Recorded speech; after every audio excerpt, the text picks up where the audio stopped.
சென்னை மழை வெள்ளத்தால் பாதிக்கப்பட்டுள்ள பகுதிகளில் இருந்து மக்களை பாதுகாப்பாக மீட்புப் பணியை தொடங்கியுள்ளனர் தேசிய பேரிடர் மீட்புக் குழுவினர். இதுகுறித்து கூடுதல் தகவல்களை தருகிறார் எமது செய்தியாளர் கோகுல். இப்ப சென்னையில எந்த பகுதியில இருக்கிறீங்க? அங்க எந்த மாதிரியான மீட்பு பணிகள் தொடங்கி நடைபெற்று வருது? அதாவது தமிழகத்தில் இருக்கக்கூடிய பல மாவட்டங்களில் ஏற்பட்டக்கூடிய வெள்ள பாதிப்புகளை நம்ம தொடர்ச்சியாக பல இடங்களில் இருந்து நேரலையில் அவ்வப்போது அங்கே இருக்கக்கூடிய மீட்பு பணிகள் குறித்தும் பாதிப்புகள் குறித்தும் மக்களுடைய பிரச்சனைகள் குறித்தும் நேரடியாக விளக்கி வருகிறோம். நம்ம செல்ல முடியாத ஒரு சில இடங்கள், அதாவது நம்ம பார்த்த பிரச்சனைகளை வைத்து உணர முடிகிறது மற்ற இடங்களில் இருக்கக்கூடிய பிரச்சனைகள் குறித்தும்.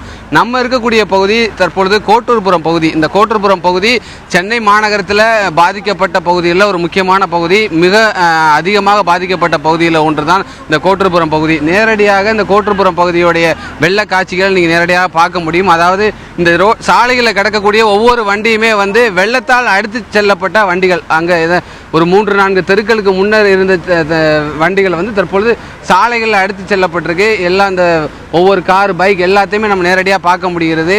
இந்த இடத்துல இப்போ இருக்கக்கூடிய முக்கியமான பிரச்சனை, அடுக்குமாடி குடியிருப்புல ஒரு 2000க்கும் மேற்பட்ட மக்கள் சிக்கியிருப்பதாக கூறப்படுகிறது. அவர்களை மீட்கக்கூடிய பணி தான் தற்பொழுது நடைபெற்று வருகிறது. இந்த பணியில் ஏற்கனவே மாநகராட்சியும் காவல்துறையும் கமாண்டா படையும் நேற்றைய தினம் ஈடுபட்டிருந்தாங்க. இன்று காலையிலிருந்து தேசிய பேரிடர் மீட்பு குழு அந்த பணியை தொடங்கினாங்க. இன்று காலை 9 மணியிலிருந்து 2 பட்டாலியன் இராணுவத்தினரும் இந்த இடத்துக்கு வந்திருக்காங்க. ஏன்னா இந்த இராணுவத்தினர் வந்திருக்கான முக்கிய காரணம், இந்த பகுதி மிகுந்த ஒரு ஆபத்தான பகுதி. ஏன்னா கூவம் ஆற்றங்கரையோரம் இருக்கக்கூடிய பகுதி முழுவதுமே இந்த பகுதியில் வெள்ளக்காடாக உள்ளது. ஆகவே இங்கே இருக்கக்கூடிய மக்களை பாதுகாப்பாக மீட்க வேண்டும். குறிப்பாக குழந்தைகள், பெண்கள் அதிகமாக இந்த வெள்ளத்தில் சிக்கியிருப்பதாக கூறப்படுகிறது. ஆகவே கோட்டூர்புரத்தில் இருக்கக்கூடிய ஒவ்வொரு மக்களையும் பாதுகாப்பாக மீட்க வேண்டும் என்பதற்காக தான் ஒரு அவசியத்தை கருதி இராணுவம் இந்த இடத்துக்கு உடனடியாக வரவழைக்கப்பட்டிருக்கு. கிட்டத்தட்ட 100கணக்கான இராணுவத்தினர் இந்த பகுதியில் முகாமிட்டு தற்பொழுது மீட்பு பணியில் ஈடுபட்டு வராங்க. அதாவது இவங்களுக்கு இந்த மீட்பு பணியில் இருக்கக்கூடிய முக்கியமான சவாலாக கூறப்படுவது, இந்த சாலைகளில் படகுகள் மூலம் தான் மீட்க முடியும். ஏன்னா வெள்ளப்பெருக்கு அதிக அளவில் இருப்பதால் படகுகள் மூலம் தான் மீட்க முடியும். சாலைகள் முழுவதுமே இது போன்ற வாகனங்கள் இருப்பதால் படகு சேவையும் இயக்க முடியவில்லை. நீங்கள் நேரடியாக அந்த கட்டடத்தை பார்க்கலாம். அந்த கட்டடத்தில் யாருன்னா ஒரு தனியார் மருத்துவமனை. அந்த மருத்துவமனையில் இருக்கக்கூடிய நோயாளிகள் உள்ள சிக்கியிருக்காங்க. அவங்கள கொண்டு வரக்கூடிய முயற்சியில் தான் தேசிய பேரிடர் மீட்பு குழு அங்கே ஈடுபட்டிருக்காங்க. அங்கே நிற்கிறவங்க தேசிய பேரிடர் மீட்பு குழு, நம்ம அருகாமையில் இருக்கவங்க இராணுவத்தினர். நம்ம இருக்கக்கூடிய இடமும் இராணுவத்துடைய வண்டியில் உட்காந்து தான் நான் பேசிக்கிட்டு இருக்கேன். இந்த வாகனத்தை இயக்கக்கூடிய டிரைவர் பேர் முருகன். இவர் தமிழகத்தை சேர்ந்தவர் தான். இவர் தான் இந்த ட்ரக்கை இயக்கிக்கிட்டு இருக்கார். இவர்கிட்ட இந்த உங்களுடைய பிரச்சனைகள் குறித்து, நம்ம மீட்பு பணியில் இருக்கக்கூடிய சவால்கள் குறித்து கேட்டபோது கடந்த நேரலையில் அவர் நம்மிடம் நேரடியாக பேசினார். அவர் என்ன சொல்கிறாரு, இந்த வண்டி எந்த மலையாக இருந்தாலும் எவ்வளோ காடாக இருந்தாலும் இந்த வண்டி இயக்கக்கூடிய வண்டி தான். ஆனால் சாலையில் இது போன்ற வாகனங்கள் இருப்பதாலும் நிறைய பள்ளங்கள் தற்பொழுது ஏற்பட்டிருக்கு. அந்த எவ்வளோ பள்ளம் இருக்குன்னு தெரியல. அதனால தான் இந்த வண்டி தற்பொழுது உள்ளே போக முடியாமல் ஒரு சூழ்நிலையில் தற்பொழுது சாலையில் நிப்பாட்டி வச்சுருக்கோம். எங்கள் இராணுவத்தினர் கயிறு மூலம் உள்ளே ஒவ்வொரு ஆளாக உள்ளே போயிட்டு பொதுமக்களுக்கு தேவையான உணவுப் பொருட்களையும் ஒவ்வொரு ஆளாக மீட்டு கொண்டு வந்துட்டு இருக்காங்க. அதாவது நம்ம நேரடியாக பிரிட்ஜுக்கு அந்த பக்கம் பார்க்கலாம், கோட்டூர்புரம் பாலத்துக்கு பக்கத்தில் பார்க்கலாம். அங்கே இருக்க பொதுமக்களை மீட்கக்கூடிய பணியில் ஒரு குழுவினர், தேசிய பேரிடர் மீட்பு குழுவினர் ஒரு குழுவினரும் இராணுவத்தை சேர்ந்த மற்றொரு குழுவினரும் அந்த பகுதியில் ஈடுபட்டிருக்காங்க.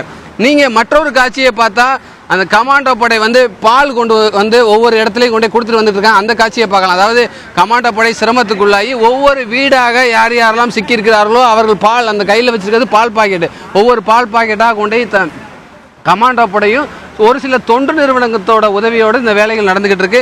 மாநகராட்சியுடைய அதிகாரிகள் 24 மணி நேரம் இந்த முகாமிட்டு இங்கே இருக்கக்கூடிய நிவாரண முகாம்களில் தேவையான உதவிகளையும் அதிகாரிகள் வழங்கிட்டு வருவதாக அதிகாரிகள் தரப்பில் தெரிவிக்கப்பட்டிருக்கு. ஒட்டுமொத்தமாக கோட்டூர்புரம் பகுதியில் மீட்பு பணிகள் தீவிரமாக நடந்துகிட்டு இருக்குன்னு தான் சொல்லணும்.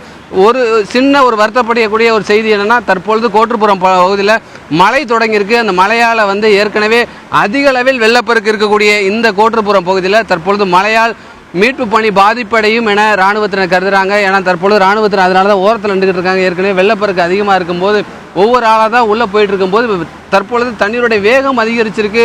அது மட்டும் இல்லாமல் மழையும் தொடர்ந்து இருப்பதால் மீட்பு பணி பாதிப்படைவதற்கான வாய்ப்பு இருப்பதாக இராணுவத்தினர் கருதுறாங்க. இருந்தாலும் தொடர்ச்சியாக தேசிய பேரிடர் மீட்பு குழு, இராணுவம், தமிழக காவல்துறை, தமிழக கமாண்டோ, சென்னை மாநகராட்சி, தீயணைப்புத்துறை என அனைத்து துறையினரும் சேர்ந்து தற்பொழுது இந்த மீட்பு பணியை கோட்டூர்புரம் பகுதியில் தீவிரமாக நடத்திக்கிட்டு இருக்காங்க. சற்று முன் தான் அமைச்சர் வைத்தியலிங்கம் வந்துட்டு போனார். சென்னை மாநகராட்சியுடைய ஆணையரும் சற்று முன்பு வந்து தேவையான அறிவுரைகளை அதிகாரிகளுக்கு வழங்கியிருக்காரு. அது மட்டும் இல்லாமல் இங்கே இருக்கக்கூடிய பொதுமக்கள்கிட்ட பேசும்போது அவங்களுக்கு தேவையான விஷயங்கள் என்னென்னா, உடனடியாக நிவாரண முகாம்களுக்கு எங்களுக்கு தேவையான அடிப்படை வசதிகள் உடனே வேணும். இங்கே இருக்கக்கூடிய குழந்தைகளுக்கு உணவு இல்லாமல் 2 நாட்களாக இருக்காங்க. அவங்களுக்கு தேவையான பால்கள் மற்றும் உணவுகளை வந்து ஹெலிகாப்டர் வசதி வழங்க வேண்டும் கோரிக்கையும் அரசுக்கு வச்சிருக்காங்க. அதிகாரிகள் அந்த கோரிக்கையை நிறைவேற்றுவதாகவும் சற்று வெள்ளத்தோடைய போக்கு அதிகமாக இருப்பதால் தாமதமாக அந்த உணவுகள் போய் சேருவதாகவும் அதிகாரிகள் தரப்பில் விளக்கம் அளிக்கப்பட்டிருக்கு. கோட்டூர்புரம் பகுதி முழுவதுமே தற்பொழுது வெள்ளக்காடாக இருக்கக்கூடிய இந்த பகுதியில் பொதுமக்களை பத்திரமாக மீட்கக்கூடிய பணி நடந்துகிட்டு இருக்கு. ஒருபுறம் மாநகராட்சி இந்த சாலையில் இருக்கக்கூடிய வாகனங்களை அகற்றக்கூடிய முயற்சியில் ஈடுபட்டிருக்காங்க. ஏன்னா அந்த வாகனங்களை அகற்றக்கூடிய பணியில் வந்து மாநகராட்சியுடைய ஊழியர்கள் ஈடுபட்டிருக்காங்க. ஒட்டுமொத்தமாக கூட்டு முயற்சியாக கோட்டூர்புரம் பகுதியில் மீட்பு பணி தீவிரமாக நடந்துகிட்டு இருக்கு.